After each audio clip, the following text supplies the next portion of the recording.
ఉన్నటువంటి సొమ్మును వాళ్ళ స్వదేశానికి తీసుకెళ్లి వాళ్ళ స్వరాష్ట్రానికి తీసుకెళ్లి అక్కడ పెట్టుబడులు పెట్టుకుంటున్నారు. దీనివల్ల తెలంగాణకి ఏంటి ఉపయోగం అని చెప్పేసి కూడా మాట్లాడతాం.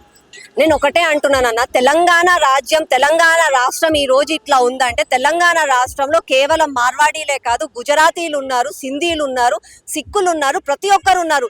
మన భారతదేశంలో మన హైదరాబాద్ ఏదైతే ఉందో ఆ హైదరాబాద్ చిన్న భారతదేశం అని మాట్లాడతారు. ఎందుకు అనంటే మన హైదరాబాద్ లో ఉన్నన్ని మతాలు కులాలు వారు ఎక్కడ కూడా లేరు. అన్ని రాష్ట్రాల వాళ్ళు వచ్చి ఇక్కడికి వ్యాపారం చేస్తున్నారు. కాబట్టి న్యాయం అందరికీ జరగాలి.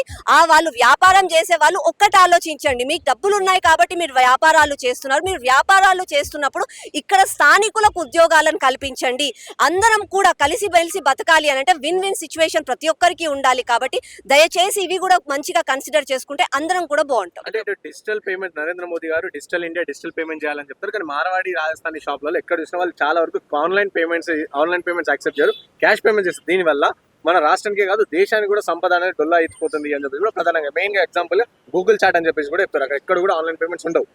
రియల్ గా అన్న, మీరు ఒకవేళ అట్లాంటిది ఏదన్నా ఉంటే మీరు దాన్ని తెరలో పైకి తీసుకురండి. మీరు కూడా భారతీయ పౌరులే కదా, మీరు కూడా పోయి ప్రశ్నించండి.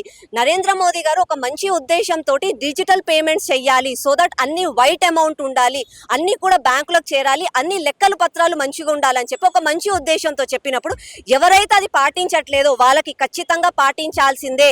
ఒకవేళ మీరు ఆన్లైన్ పేమెంట్ లేకపోతే మేము మీ దగ్గర కొనము అని చెప్పి చేస్తే వాళ్ళే సచ్చినట్టు పెడతారు కదా.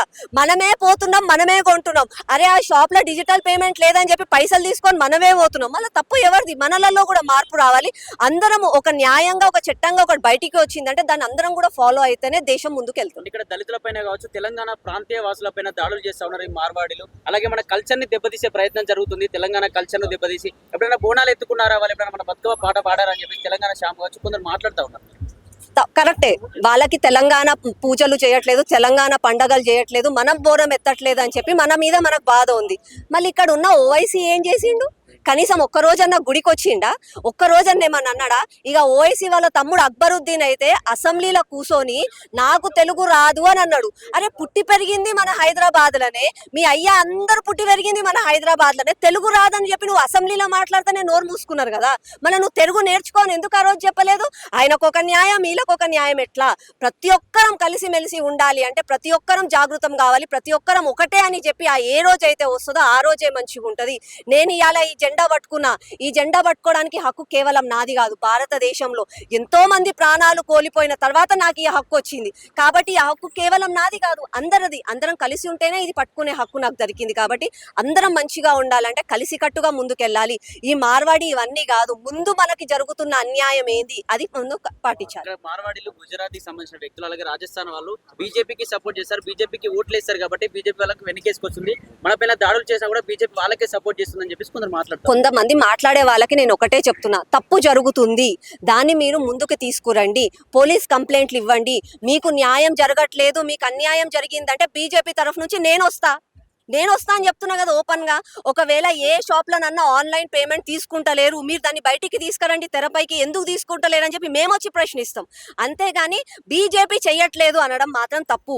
మీకు ఎక్కడన్నా అన్యాయం జరిగితే ఆ అన్యాయం గురించి మీరు చెప్పండి, మీకు రక్షణగా మేము ఉంటాం, మేము వచ్చి మాట్లాడతాం, న్యాయం జరిగే వరకు పోరాడతాం. అంటే ఇప్పుడు మార్వాడి గోపాక్ కాకుండా పానీపూరి గోపాక్, పాన్పరా గోపాక్ అని కూడా నినాదాలు వినిపిస్తున్నారు. దానిపైన నేను ఏమంటున్నానంటే మార్వాడి గోబ్యాక్ అనే ముందు వాళ్ళ వల్ల మనకు జరుగుతున్న అన్యాయం ఏంది, వాళ్ళ వల్ల మనకు జరుగుతున్న న్యాయం ఏంది, అది కూడా మనం ఒకసారి ఆలోచించాలి. మార్వాడి గోబ్యాక్ అని ఒక్క మనిషి తప్పు చేసి ఒక్క మార్వాడి తప్పు చేస్తే ప్రతి ఒక్కరిని వెళ్ళమనడం తప్పు. నేను ఇలా మీకు ఎగ్జాంపుల్ గా చెప్తున్నా, మీరు పురుషులే ఉన్నారు. ఇలా మన భారతదేశమే కాదు ప్రపంచ వ్యాప్తంగా మహిళలను వేధించేది, మహిళల అత్యాచారాలు చేసేది పురుషులు అని అంటాం. అట్లని చెప్పి అందరు పురుషులు అన్యాయమే, అందరు పురుషులు గోబ్యాక్ అని మేము అనొచ్చా? కాదు కదా. నా అన్న మంచోడు, నా నాన్న మంచోడు, నా తమ్ముడు మంచోడు, మీరందరూ మంచోళ్ళు, నన్ను అక్క అని తెలిసి పిలుస్తారు. అట్లనే మార్వాడీలలో కూడా ఒక్కరు తప్పు చేశారని చెప్పి అందరికీ దాన్ని చుట్టకండి. ఎవరు తప్పు చేశారో వాళ్ళకి శిక్ష వేయండి, వాళ్ళకి శిక్ష పడే వరకు మీరు వెంబడి పడండి, పోరాడండి, మీతో పాటు మేము ఉంటాం. Okay, thank you.